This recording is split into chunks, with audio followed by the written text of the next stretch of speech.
Breaking news, official na po ang laban ni Manny Pacquiao kontra Ruslan Probotnikov. Isang 10-round exhibition ang laban sa welterweight division ngayong April 18. Gaganapin ang laban sa Thomas & Mack Center sa Las Vegas, Nevada.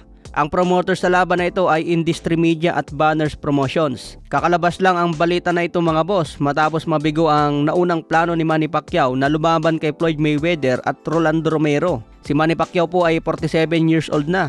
Huling lumaban noong July 2025 kung saan majority draw ang resulta laban kay Mario Barrios. Maganda ito para kay Manny Pacquiao mga boss para patuloy siyang aktibo sa exhibition habang pinag-iisipan pa kung lalaban pa sa panghuling laban sa professional fight. Samantala si Ruslan Probotnikov ay dating champion, 42 years old na rin ngayon. Hindi na siya lumalaban professionally mula pa noong 2016.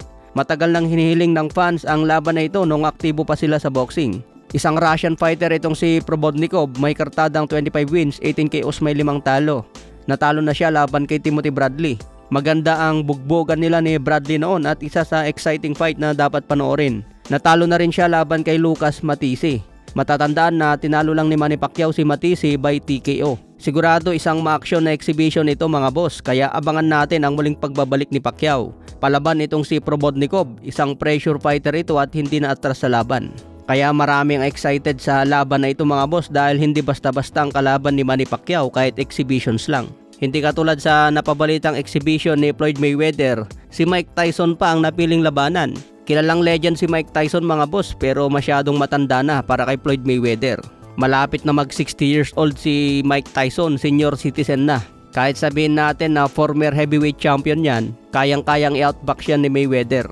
Sa iba pang balita, Ryan Garcia pinakitang bilis 4 days bago ang bakbakan kay Mario Barrios. Ano ang prediction nyo dito mga boss? Mananalo ba si Ryan Garcia by knockout? Pwede rin kayong tumaya dyan ng knockdown lang mga boss. Kunwari tayaan nyo si Mario Barrios, ma-knockdown niya si Ryan Garcia. Kahit matalo si Mario Barrios, basta napatumba niya si Ryan Garcia, panalo ka pa rin sa pusta. Samantala Conor Ben nagbigay naman ng prediction sa laban. Ayan mga boss, late stoppage daw, pabor siya kay Mario Barrios. Wag lang matamaan ng solid si Barrios, baka mag-rogi at tapusin na ni Garcia by knockout. Si Conor Ben ang nakabang sa laban na ito dahil mandatory na siya sa WBC belt. Sa ibang banda naman, maraming fans ang nagtatanong kung wala na ba talaga si Magsayo sa MP Promotions. Ayon kay Magsayo mga boss, Zuffa Boxing na talaga ang promotion niya. Advisor na lang si Sean Gibbons. So ano nga ba talaga ang trabaho ni Sean Gibbons bilang advisor? Ang boxing advisor ay ang taong tumutulong magplano ng karera ng isang boksingero.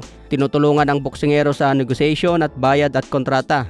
Nakikipag-coordinate sa mga promoters at sanctioning bodies. Pinoprotektahan din ang market value ng isang boksingero. Sa madaling salita, ang advisor ang strategist sa likod ng tagumpay ng isang boxer.